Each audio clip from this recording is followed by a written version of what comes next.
Hey y'all, I'm Yobachi with BlackPerspective.net, and you're watching Last Week on BlackPerspective.net. We had a short week on the blog this week. Uh, this is last week for March 1st, 2009, and let's get right to it. First, we had on the blog at the beginning of the week was a story about a judge taking kickbacks to send kids to the juvenile detention center. Basically, he's getting paid to sentence kids to jail. And this is confirmation for those of us, many of us who've said for years that there's a problem between the confluence of the legal system and these for-profit prisons. Prisons these days are not run by the government. They're run by private companies. Some of them that are even traded on the New York Stock Exchange, just like McDonald's or Microsoft or whatever. And their job is to make a profit. Well, the only way they can make money is if there are bodies in the jail, in the prison, or the juvenile detention center, all the same thing. And so, in order for them to make their money, there has to be people being sent to jail, people being locked up, because then the government pays them to house these folks, and that's how they make their money. The more people they can have housed and the less money they can spend in doing that, the more profit they make. So they're paying this judge to send a high school girl to jail for making fun of her vice principal, making a little MySpace page mockery of him, which he should have been disciplined for, but there's no way in the world he should have been sent to prison for. But this sort of thing, the funny thing about it is, now that it's happened to a little white girl, all of a sudden it's an issue. When we've been talking about this for years, how even when judges aren't being directly paid, the fact that the system is a for-profit system, and we know that the legislators are in the back pocket of corporations, that they often operate on the interest of businesses who give them kickbacks or give them various benefits, whether it's direct cash or not. We've talked about how this sets up a system that demands that you criminalize people and criminalize the youth and criminalize a lot of different things that where jail time or even prosecution often isn't necessary or the right or correct route to go. But because you have these for-profit prisons who need bodies in order to make money, it causes legislatures to set up laws in a way, and police departments and prosecutors to set up prosecution and the way the criminal system works in a way that it pushes more and more people into lockup and into being criminalized in order to feed this financial necessity. So that's the first issue that we dealt with this week on the blog. The next issue was about Robert Tolan, the minor league baseball player in the Bel Air suburb of Houston, Texas, who was shot in his own driveway for stealing his own car. And shot by the police, that is, for stealing his own car. He's held a press conference this past week, and he also, well, actually I think it was the week before last, but I just got it up on the blog this week. And he's also taped a interview with HBO's, I think, Real Sports with Brian Gumbel about the situation. And in that, he was asked by Brian Gumbel about his career possibly being over, saying, "What part of you thinks my ship has sailed?" Tolan replied, "The part with the bullet in it."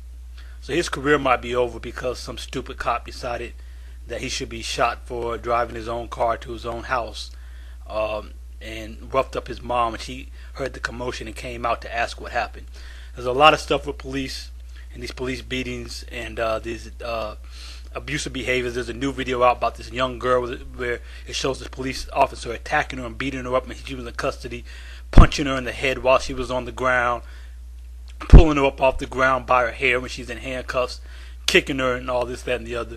And with the guy who got shot in Oakland in the train station, Oscar Grant's just ridiculous. We really got to step up and make this police abuse a part of the national conversation again and really get something done about it. The next post I had up was put up a video of Barack Obama's entire address to Congress this past Tuesday, and also Bobby Jindal's, the Republican governor of Louisiana's Republican response. It was a good speech. I liked most of what he had to say. There was one issue where he said that there was no special interest pork in the stimulus bill. Okay, but other than that, I like what he laid out as far as tackling healthcare now. I talked about that when he did his inauguration speech, that this is not something that we can wait for. So I'm glad that he's going after that. withdrawing from Iraq, all that type of stuff. You can watch the video. And Jindal's juvenile childlike response.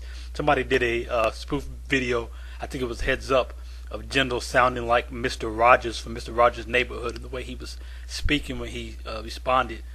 It's really pathetic. That's the best that Republicans have to offer. They go get them a Negro to be the head of the RNC, and then they go get an Indian to try to be the face of the RNC, and your message is still garbage. So it doesn't matter how many people of color you run out and get to try to be tokens to represent your party.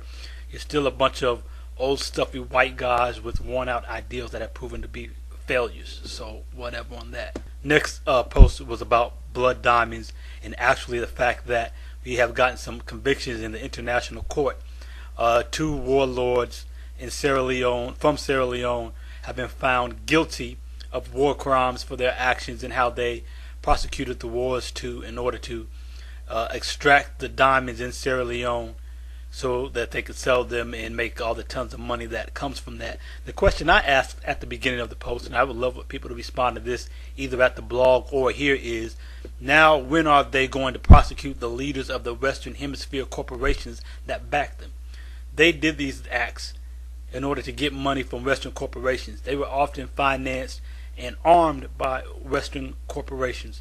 Where are those prosecutions? Don't just prosecute the people on the ground, prosecute the people behind these crimes as well. Next up on blackperspective.net, you gotta watch my parody video about Octomom and her new book deal.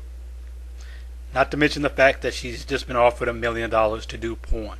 I put an article on there about that as well. After that, the final post for the week is about James Clyburn, the black South Carolina congressman who's third in the House of Representatives in the leadership, trying to push Meharry Medical College president Wayne J. Wiley as Health and Human Services Secretary. So he's, I guess, trying to get Obama to pick this brother who, Meharry Medical College, which is here in Nashville where I am, is the college that trains more black doctors than any other medical college in the country. So he's being pushed as the guy to take that position after Tom Daschle had to drop out because we found out he was a tax cheat. So we'll see what happens with that. You can check out the story there and many other things on blackperspective.net. Hey, definitely go there and see what's going on.